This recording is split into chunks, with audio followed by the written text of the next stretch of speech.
Well, good afternoon, everyone, and thank you for joining us today as we head into our circuit break lockdown night tonight. Now, while most of the measures come into force from 1 minute past midnight tonight, I know that there has been a lot of activity in the private, public, and third sectors to get ready. Thank you very much. Before I go any further, I would like to invite the Minister for Health and Social Care to update us on testing and our contact tracing. David. Thank you, Chief Minister. The total number of tests undertaken is 22,289. We were awaiting test results of 110. The number of tests undertaken in the previous 24 hours is 312. Our total number of confirmed cases now stands at 389. That's a rise of 3 new cases since the press briefing yesterday. We have 15 active cases, one of which is in hospital.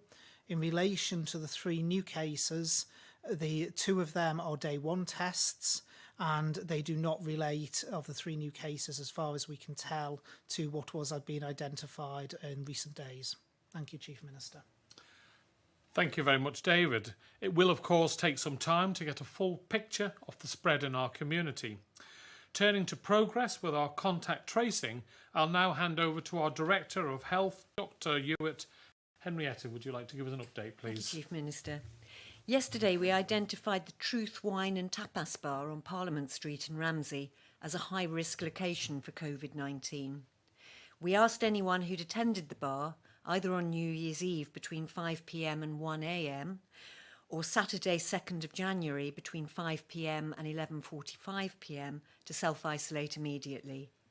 The venue was identified as a high-risk location after an individual who was identified as a close contact of a confirmed case tested positive for COVID-19. 130 people have contacted COVID 111 as a result of our appeal. They are now self-isolating and have been offered tests, and we're awaiting the results of those. I want to thank everyone who has responded and been so responsible in coming forward. For anyone who was at the venue on those dates and times but hasn't got in touch, please self-isolate and contact COVID 111 for further advice. In addition, 14 further locations have been identified that pose a low risk of contracting COVID-19 for people who visited on specific dates and times. I must emphasise that point. These are low-risk venues. So this is the same situation as the venues we announced on New Year's Eve. If you visited these venues on the dates and times, which I'll go through in a moment, you do not need to self-isolate. However, if you were there, please self-monitor for COVID-19 symptoms, which include fever of any grade, cough or difficulty breathing, or a change in your sense of taste or smell for 14 days from the date that you were there.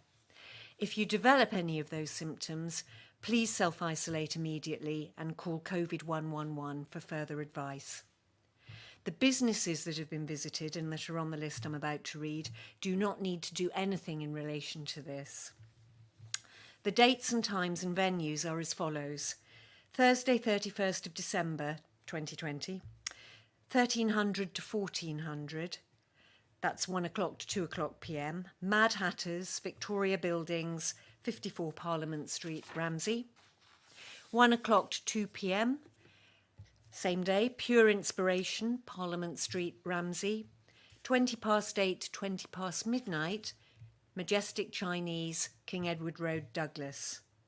Then on Saturday the 2nd of January 2021, 11:15 to 12 p.m, The Caff, Lord Street, Douglas.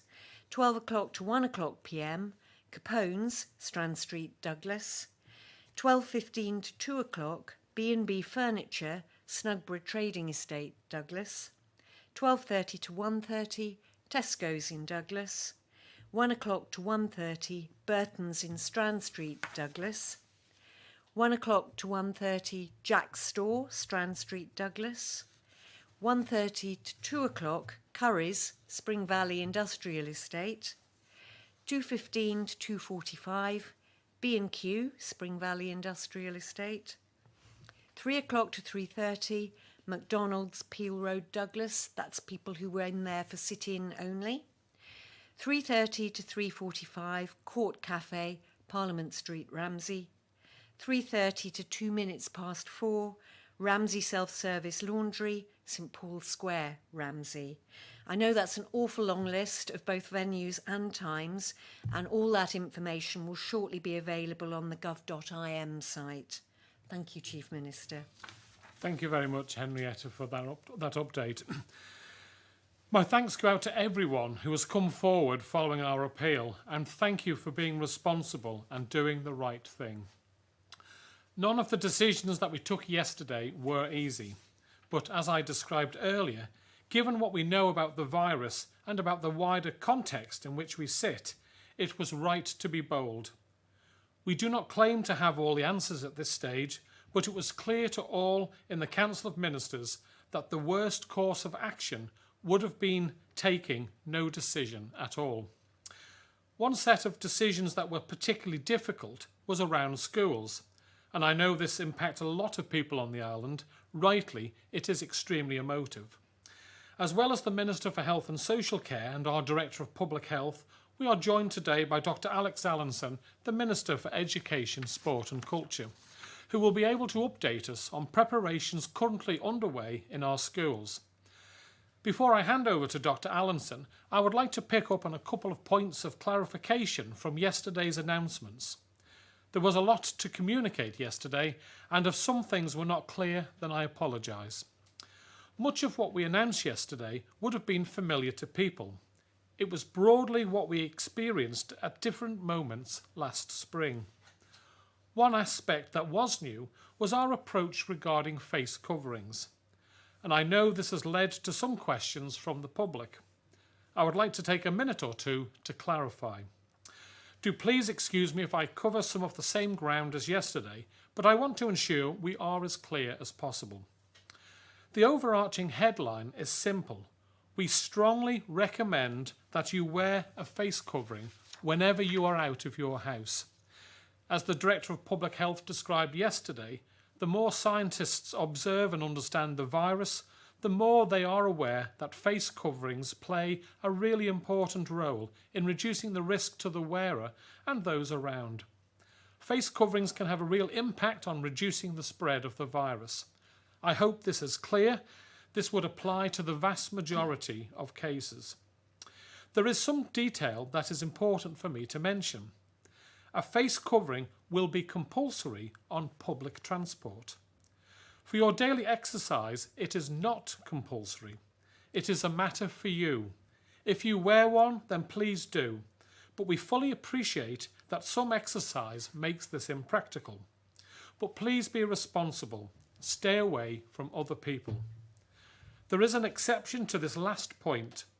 Under the new regime for returning residents, if their day 1 and day 7 tests are negative, they will be able to start doing outside exercise again.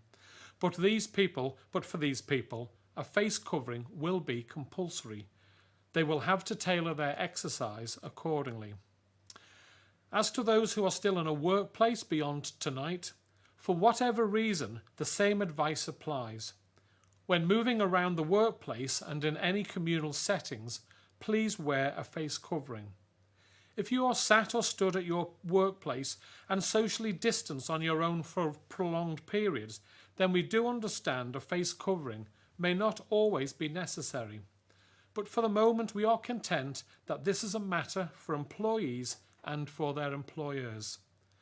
I hope that helps. Please remember that if you have any queries, do please go to our website at www.gov.im/COVID-19 or call the Community Support Line on 686 262. Both are now up and running. I have heard that the Community Support Line has been inundated and people are having difficulty getting through. We have allocated extra staff to it and this should improve. In the meantime, if you can use the website, please do so that those who really need the phone line can use it. 2 points that they are being asked a lot about are around childcare and house moving, and maybe I could address those here. People are asking if they can move house. As we did back in the spring, we would ask that if you can delay until the end of the circuit break, then please do so.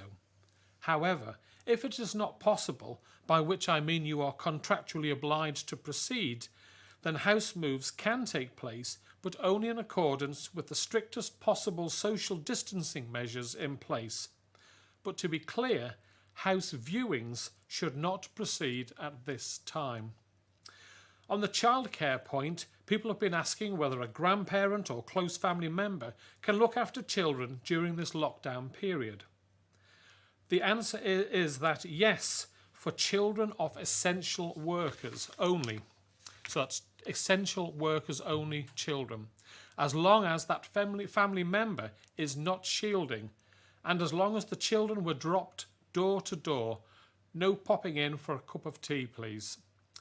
At this point, I would like to hand over to the Minister for Education, Sport and Culture, who I know would like to cover a number of important areas, including hub schools, nurseries, vouchers to replace free school meals, and the start of remote learning. The Minister will, I'm sure, also share our latest thinking on exams, following a statement by the UK Education Secretary just this afternoon. Alex. Thank you, Chief Minister. I know that the decision to enter a circuit break lockdown has been a disappointment to many, but the Council of Ministers believe this is essential to protect life and our NHS. Although children are unlikely to develop a serious illness due to COVID-19, they can contract the virus and often remain asymptomatic. Due to concerns about the spread of COVID-19 in schools across, we've made the difficult decision to close schools and nurseries from tonight for the next 3 weeks. Tomorrow morning, 9 primary schools and all 5 secondary schools will reopen for vulnerable children and those of key workers. This is the same structure we used last year, which was very successful. Meetings have been ongoing since the Chief Minister's announcement yesterday, and I would like to pay tribute to the head teachers and school staff for their amazing work and dedication in getting services ready in such a short period of time.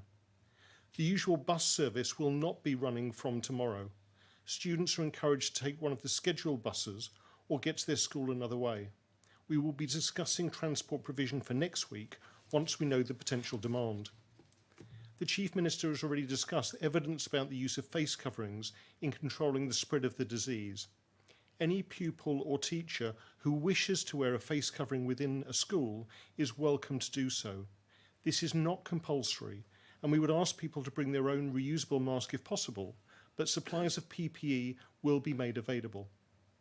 Whilst we would ask all children who can stay safely at home to do so, if your child has additional educational needs or is vulnerable, please discuss this with their teacher, as places are available in the specialist units at our schools. If you are a key worker, please discuss your needs with your child's teacher. Most children will be keeping up with their education at home. I think that the experience of last year taught us the true value of learning. Since then, school leaders, educationalists and teacher unions have been working together to perfect remote learning protocols and guidelines. Last term, over 120 laptops were provided to exam students who were digitally disadvantaged, and this week extra devices have been loaned to pupils who need them. It's important that employers recognise the strain that many parents are under when working from home and at the same time supervising their child's education.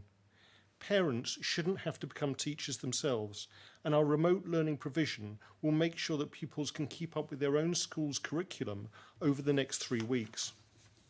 The department is also working with nurseries and childminders to ensure adequate provision for vulnerable children and those of key workers, to support families and protect our essential services.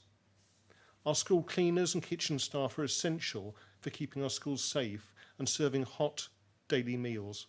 For those pupils who usually receive free school meals and are not attending school, grocery vouchers will be sent out last week in the same ways we did last year. Unfortunately, the NSC, regional pools and the Villa Gaiety complex will be closed for the next 3 weeks. Performances and rehearsals will need to be rescheduled, and I would like to apologise to the artists and performers for this, but hope they understand the reasons and the hard work going on behind the scenes by our staff to ensure that these facilities can reopen as soon as it is safe to do so. Teachers had been preparing this week for mock exams, but are now switching quickly to remote learning. Vocational and technical qualification exams and BTECs are currently going ahead as planned in schools and UCM, with individual health and safety assessments employed to ensure the safety of students and staff.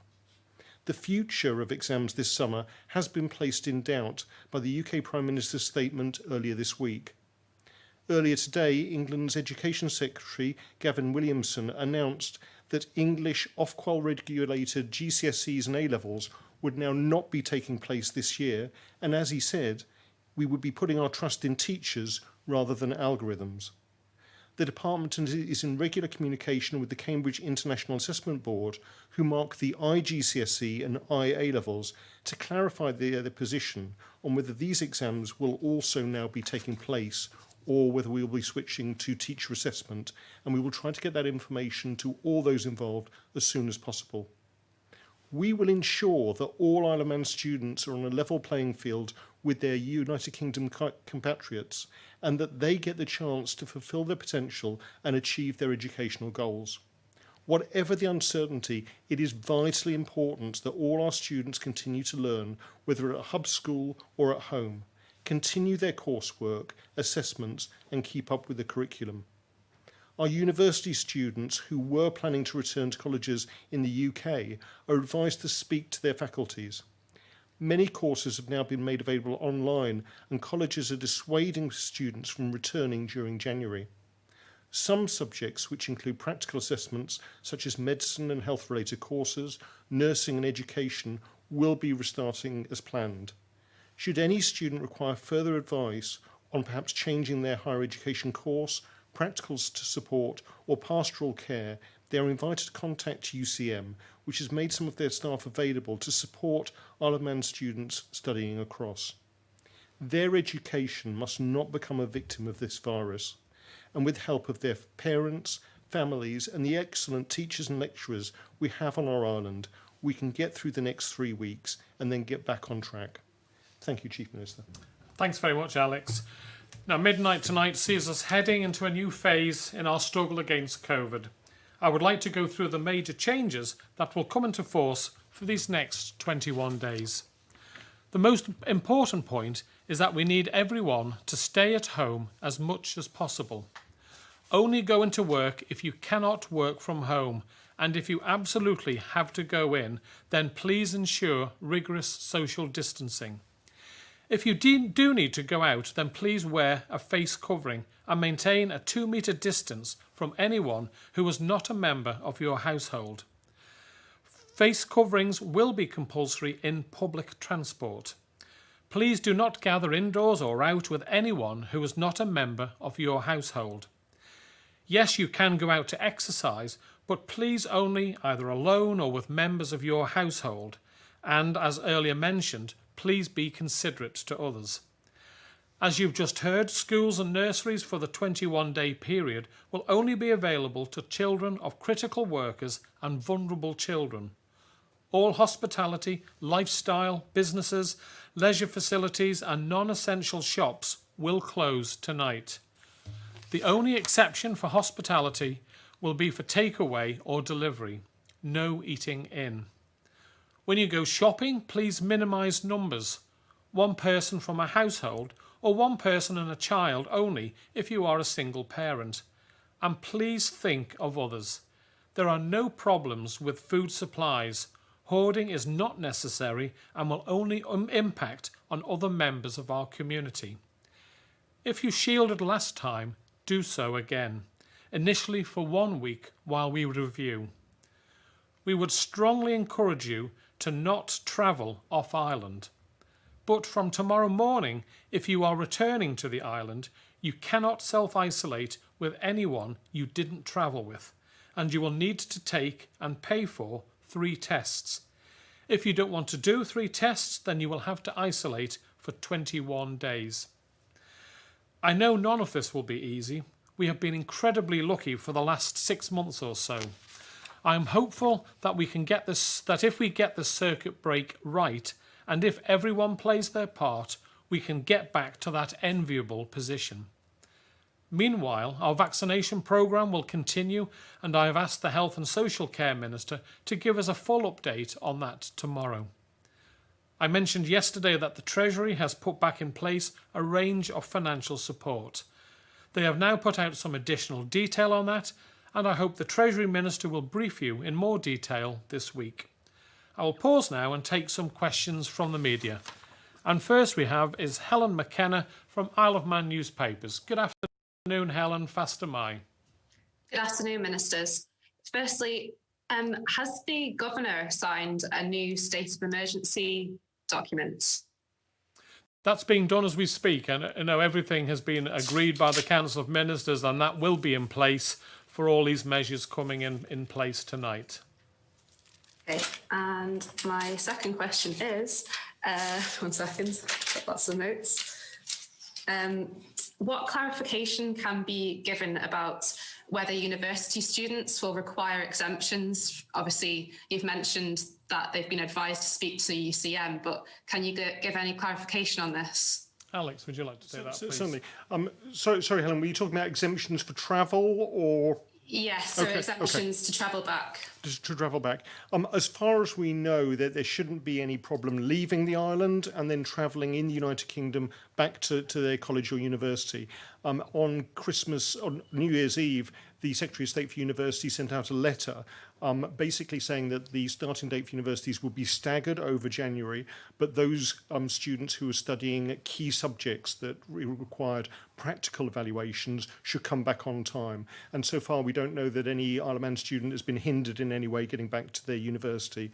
It is obviously an area of concern, and if any students are worried about when they should restart university, because it varies according to the course and the university involved, we suggest that they contact the university directly. But if they do run into any problems or are anxious about going back, please contact the department, and we will do as much as we can to make sure they're able to travel across to the United Kingdom. Obviously, some have already travelled across, some may be wanting to come back in the near future, and in the past we have asked all students to register for exemption certificates so they can do that relatively easily, although now we obviously have a different testing regime when they come back from the United Kingdom to ensure that our community is safe here. Okay, thank you. Thank you very much, Helen. Now we move on to Sam Turton from Jeff the Mongoose. Good afternoon, Sam. Faster Mai. Good afternoon, Chief Minister. Sorry, I've done the same thing. I had notes. There we go. Sorry. I just wonder if I could ask Mr. Ashford a question, please. Yes, certainly.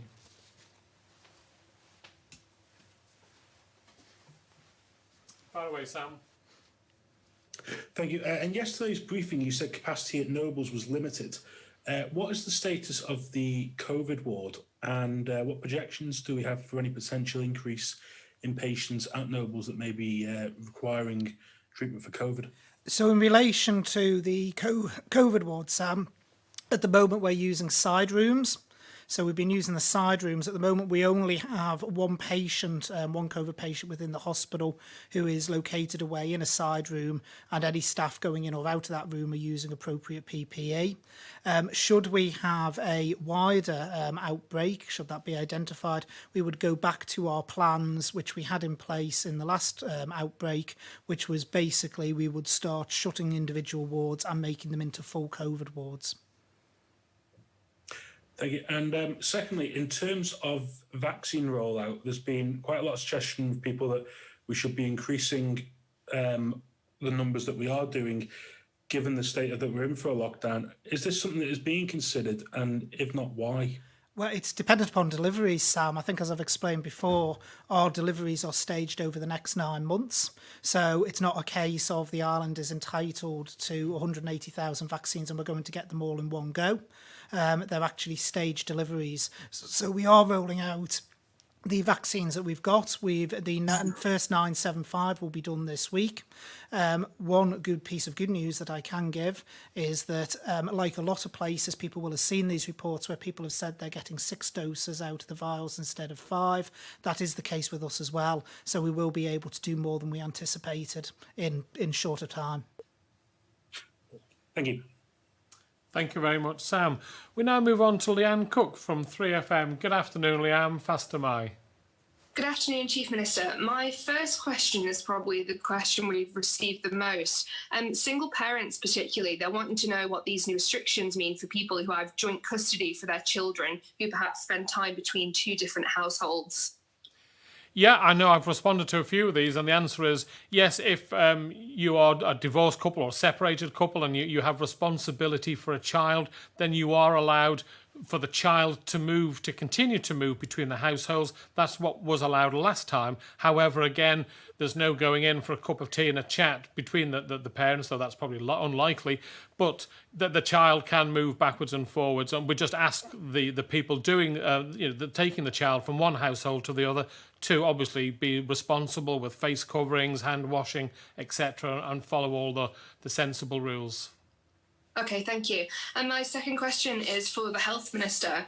I know you've confirmed elective surgeries are temporarily cancelled, but just looking for clarification again from the public, what the procedure is for hospital and doctor appointments in the next 3 weeks. So at the moment, all outpatient appointments are continuing as normal. I do have to stress that it is purely been a suspension of elective. That is going to be reassessed tonight to see if we can turn elective surgery back on. The elective surgery decision was purely taken around securing bed capacity at Nobles, and that's what will inform the decision going forward. So things that don't affect the bed capacity, such as outpatient appointments, have been continuing. There will, of course, be restrictions around that because there'll need to be the use of appropriate PPE. All that has been reintroduced, but we are continuing with other services as we were beforehand. And GP appointments, are they continuing to, not prioritise, but have more phone-to-phone conversations as opposed to face-to-face? The system hasn't changed in that regard. Again, Correct. The change is in use of appropriate PPE, where the PPE guidance that was in place during the pandemic has been brought back in. Okay, thank you. Thank you very much, Leanne. Now we now move on to Paul Moulton from Isle of Man Television. Good afternoon, Paul. Fast am I. Good afternoon, Chief Minister. Before a question, can you just clarify about face masks for children? Is there any advice on yes or no for that? Well, obviously, if you can and your child will, then yes, wear a face mask. I think if you look at the original COVID-19, young people did not tend to get infected as much as adults. The new variant of COVID-19 is clearly showing that younger people are nearly as infectious as adults going forward, and therefore if you can get a young person to wear a face mask, then we would recommend that. Again, we are not making this compulsory. It's best advice. The only time it's compulsory is when you go in public transport, and then in the workplace it's between the employee and the employers to work out a sensible arrangement. Okay, my first question then, some government employees are being told they want to shield, but they need to take either annual holiday, unpaid leave, or time owing to cover that. Is that correct? Is that the official policy of the government for government workers? Right, I can't give you an answer on that, Paul. It's news to me. I mean, we ask people to work from home. So if you are shielding, you should be able to work from home. I'm not aware of people being told that if you go home and you don't do work for government, then you take it as part of your holidays. But what I will do is I will give you an update tomorrow at the briefing, should the information I've just given you be different. But I'll give you an update on that, Paul. Thank you. My second question is, we've got 130 people that came forward from this place in Ramsey.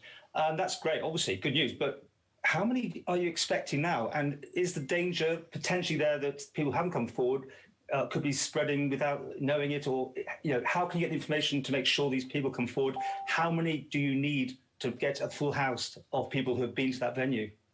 Well, we'd like everyone to contact us. Obviously, we've given out the details now. Henrietta's given quite a lengthy number. I don't know if either David or Henrietta want to come in and expand on that. Yeah, I'll bring the Director of Public Health in a minute, Paul, but one of the key things to point is this is the point of having a circuit breaker for 21 days because you're not going to get everyone necessarily coming forward, and we need to assess if there is any spread, and if so, how far. So that's one of the purposes of a 21-day circuit breaker. In relation to these places, I would urge people who are in the high risk, who classed as the high risk venues, to come forward. We have the testing capacity to be able to test them and get the results back, but I'll bring the Director of Public Health in.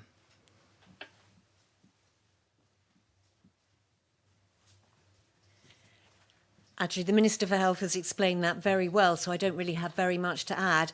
Obviously, we have no way of compelling people to come forward, so we can't do that, and neither can we compel them to have tests if they do come forward. So you'll never have a complete fail-safe for tracking down everybody.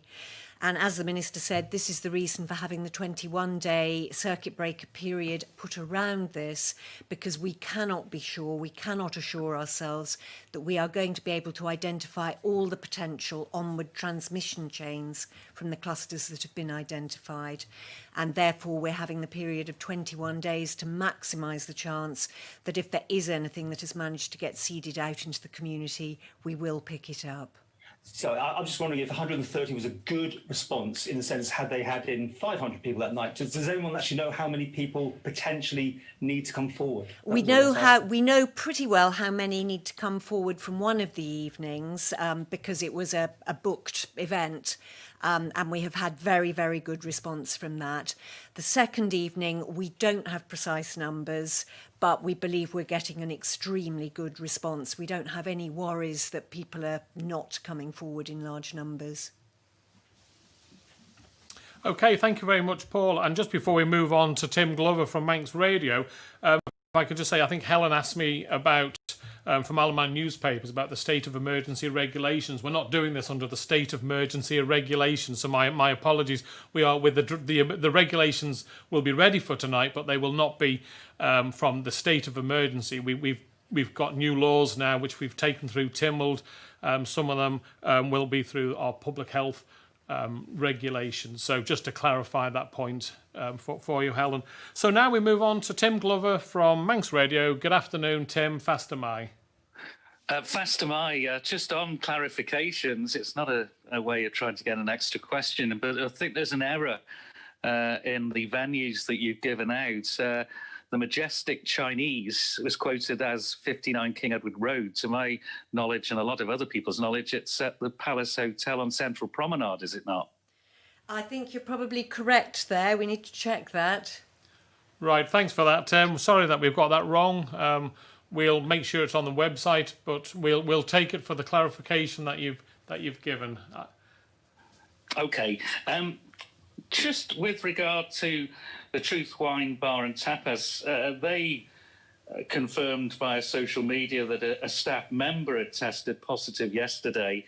So is this the source, as you're saying, it's the high-risk venue of this current cluster? And how many of these new cases have been out in the community? I think it'd be 10 in 2 days. We're not able to comment on the details of any particular individual, so I'm unable to confirm your initial statement there. In terms of people going out into the community, it's the people that have been identified as positives who were originally returning travellers. They have been out in the community, and that's led to the venues being identified that we've published. I think also for clarification, Tim, of the 10, I don't think it's 10 people related to this cluster. We've had 3 or 4 who've been day one returning residents coming to the island, which is where we expect to get from time to time, and they have no relationship whatsoever to the cluster, the second cluster that we are concerned about. So it's not 10, it's probably 4 or 5 at this moment in time. The rest have been day one travellers coming back who've been tested. Thank you. And just on the figures that are being presented, we're getting obviously 1 admitted in hospital, 14 isolated non-community. Is that really correct now? Is that the best interpretation government can put on that? Right, David, do you want to come in on that? Well, Tim, you've actually just raised something I have raised today. The reason it's got the non-community bit is this goes back to the debate around community transmission. I spoke to the team, actually, funnily enough, just before the briefing, and I suggested we should go back for the public figures with the way we actually used to declare things. So that is what's being looked at the moment. Thank you. Thanks very much, Tim. And last but not least, we have Simon Richardson from Business 365. Good afternoon, Simon. Faster Mai. My first question, if I may, is for Dr. Hewitt. Okay. Okay, Simon. Thank you. When, Dr. Hewitt, will you find out if any of the more recent positive cases are carrying the new variant of the virus? And if it turns out that they have it, do you think a 3-week circuit break will be long enough to eradicate the outbreak? The variant does not at the moment make any difference, as far as we know, to the timings of how the virus behaves. So in respect of that, probably not. But obviously this is a very fast moving situation, and more evidence and investigation into the nature of the variant is accruing all the time. And obviously we keep up to date with that. But at the moment, as we understand it, the timings from the epidemiological perspective, so that's incubation periods, length of infectivity, etc., are no different. It is just the level of transmissibility that is so much greater. And in respect of the time to get results back, we should be getting our initial results back at the end of this week or the beginning of next. And one of the very interesting things that we will be able to find from that is whether any of these cases from the two, what appear to be completely separate clusters, turn out to be related. At the moment, from the epidemiology, we have no suspicion of that at all. They seem to be completely separate. But obviously the genomics will give us further information on that.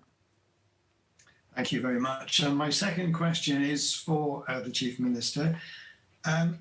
It relates to the rules that have been laid down, and there's an apparent anomaly in that building supply companies are allowed to remain open, but construction sites are being closed down. What's the reasoning behind that? Right, well, this is the same as we did last time. I don't think it's an anomaly. We recognise, especially at this time of the year, that sadly there will be leakage in your roof, that your central heating boiler may break down, that you might have a burst pipe, etc., that your cooker might break down. You know, the list of what we would consider to be emergency supplies. So we are allowing these businesses to remain open so that those trades that need to go into people's houses to fix either your heating or problem with the roof have the supplies for the public. It's what we did the last time. It's sensible to obviously do it again, but you will not be allowed to start a new building project or start a new kitchen being fitted. If you're halfway through and you've got a problem, that's fine. As I say, if there's a leak in your roof or your boiler goes off, then we must have these businesses open so that the trades that need to go and fix them will be able to get their hands on the supplies. And we did do this, Simon, last year when we had a shutdown. Thank you very much. Okay. Thank you. Okay, well, thank you all very much for those questions, and a big thank you to the media for the important role that they play in getting information out to the island community. So thanks very much, folks. And I would like to thank everyone out there for the determination and resolve I know you will show over the next 21 days. It is something of which this island is rightly proud. We did it before and we can do it again. Let's work together to get this done. Let's support each other, be kind to each other, look out for each other, be considerate of others, and hopefully we can come out of this circuit free again of this virus. Please remember the basics. Stay at home as much as you possibly can. If you need to go out, then wear a face covering as much as you possibly can. If you have any symptoms, then stay at home and call 111 as soon as you possibly can. Make the right decisions to keep you, your family and your island safe, to protect what we have achieved, and this time to protect our vaccination programme. Stay safe, be responsible, and whenever you can, please stay at home. Thank you all very much.